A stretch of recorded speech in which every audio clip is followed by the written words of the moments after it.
ഇന്ന് തന്നെ ഡൗൺലോഡ് ചെയ്യൂ. കാണൂ നിങ്ങളുടെ ഫേവറേറ്റ് ഷോസ്. സത്യമയ്ക്കൊരു ഉമ്മ എന്നേ.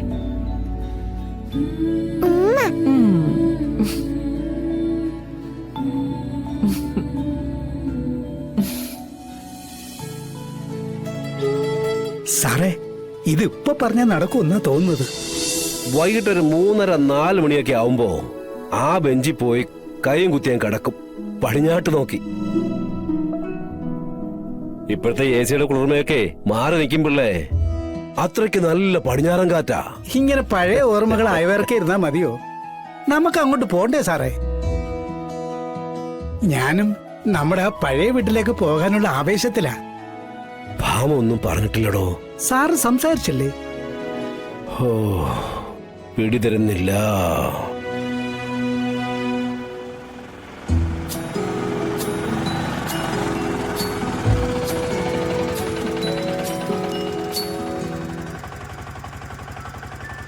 ഓടിപ്പോ ഓടിപ്പോ.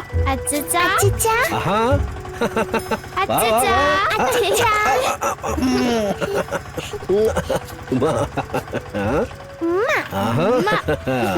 അച്ഛന് സുഖാണോ?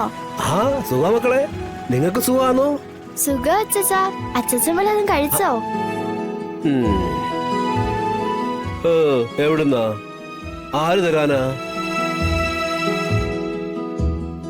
ഇനി മക്കളുമാരുടെ വേണം അച്ഛന്റെ കാര്യമൊക്കെ നോക്കാൻ. അപ്പൊ ഞങ്ങൾക്ക് പഠിക്കാൻ പോണ്ടേ?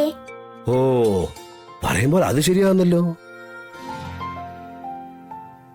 കൊച്ചുമക്കളെ കണ്ട സന്തോഷത്തില് അച്ഛന്റെ ഓർമ്മയൊക്കെ അങ്ങ് പോയി.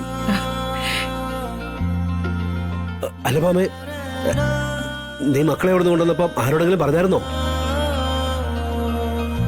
ഇല്ലെങ്കിലേ ഇവരുടെ അച്ഛനും അമ്മയും വരുമ്പോഴേ ഇവരെ തിരക്കടക്കലായിരിക്കും.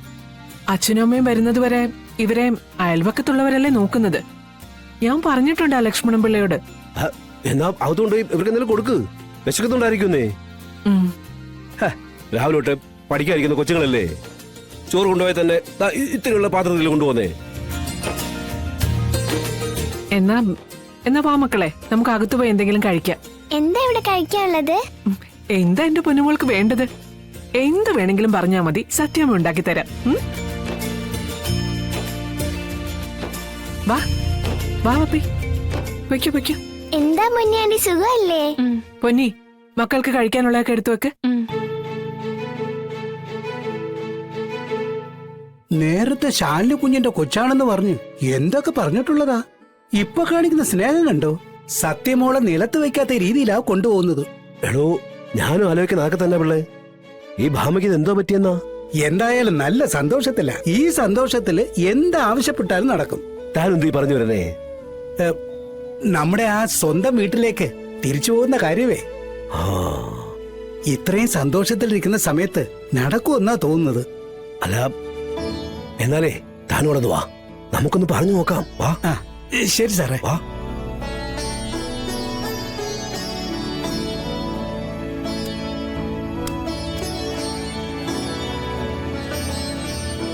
കഴിച്ചോ കഴിച്ചോ.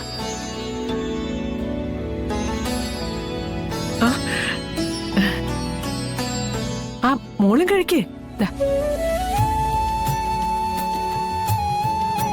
സത്യമോൾക്ക് വാരി കൊടുത്തില്ലെങ്കിലേ ഇവള് കഴിക്കില്ല. മോള് കഴിച്ചോ. കഴിച്ചോ കഴിച്ചോ. മുഴുവൻ കഴിക്കണേ. എന്നെല്ലാം മിടുക്കി കുട്ടിയാവൂ.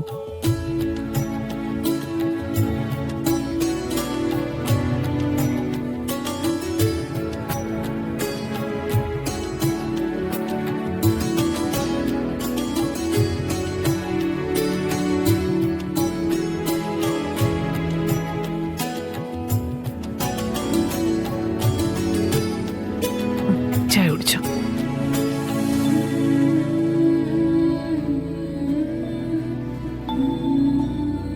സത്യമയ്ക്കൊരു ഉമ്മ എന്നേ.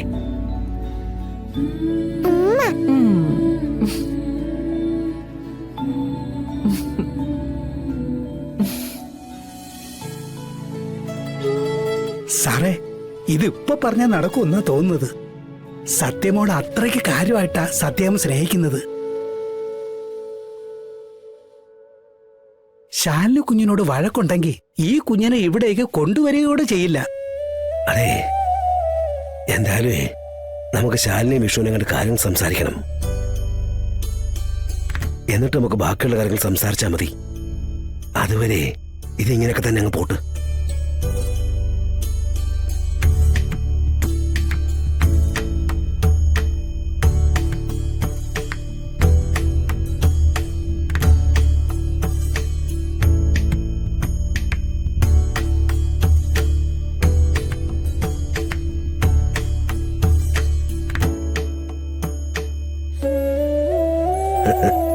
ഇപ്പോഴാണോ പിള്ളേ മനസ്സിനൊരു സമാധാനമായത്?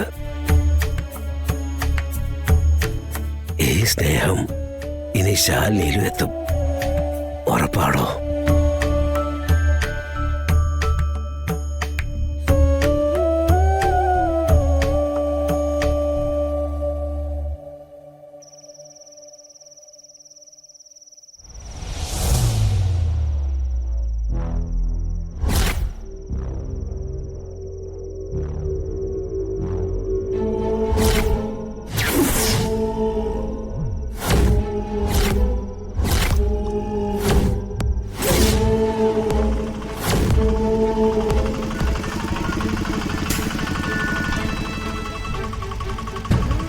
എത്രയായി? 80. ശരി, കുറച്ച് ദിവസം മാറി ഇതിന്റെ കാണാനുണ്ട്. നാളെ ഒരു ദിവസം മുഴുവൻ അടിച്ചു വരിക തീരാതെ അത്ര ചവറുണ്ട്. അല്ല, ഇനി എന്തായാലും നമ്മൾ ഒരിടത്തേക്കും പോകുന്നില്ലല്ലോ. അപ്പോ നമുക്ക് നാളെ എന്തായാലും വൃത്തിയാക്കി തുടങ്ങാം. പക്ഷെ രോഹിതും കൂടി എന്നെ ഒന്ന് സഹായിച്ചാ മതി. ആയിക്കോട്ടെ, വാ.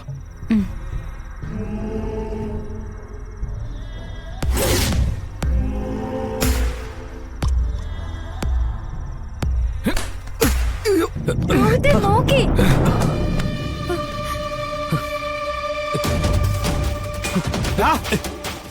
നിക്കണോടെ.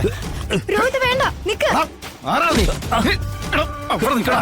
പറടാ, ആരാ നീ? രോഹിത് വേണ്ട, അയാൾ പൊയ്ക്കോട്ടെ. വാടാ ഇങ്ങോട്ട്. രോഹിത്തെ, അവിടെ നിക്കാൻ. രോഹിത്തെ, രോഹിത് വേണ്ട. അവിടെ നിക്കണോടെ. നിക്ക്. വേണ്ട, അയാൾ പോട്ടെ. അയാളുടെ കയ്യിൽ വല്ല ആയുധം കാണും. വാ, ഛെ. വാ, ഒന്ന് വാ രോഹിത്തെ. അവൻ ഓടിക്കളഞ്ഞു. അയാൾ കൈ പോട്ടെ. കിട്ടിയിരുന്നെങ്കിൽ ഞാൻ. രോഹിത് വാ, വാ. നിക്ക്. രോഹിത്തിന് എന്തെങ്കിലും പറ്റിയോ? ഏയ്, ഒന്നുമില്ല. പക്ഷെ പിടുത്തം കിട്ടിയില്ല. അല്ല, ആരായിരിക്കും രോഹിത്? അയാൾ എന്തിനാ ഇവിടെ കയറി കിടന്നേ? കുറെ നാളായിട്ട് പൂട്ടി കിടക്കുന്ന വീടല്ലേ, ആരെങ്കിലും ഒക്കെ കയറി കിടക്കുമല്ലോ. അങ്ങനെ കിടന്ന അവനെ വഴിയുള്ളൂ.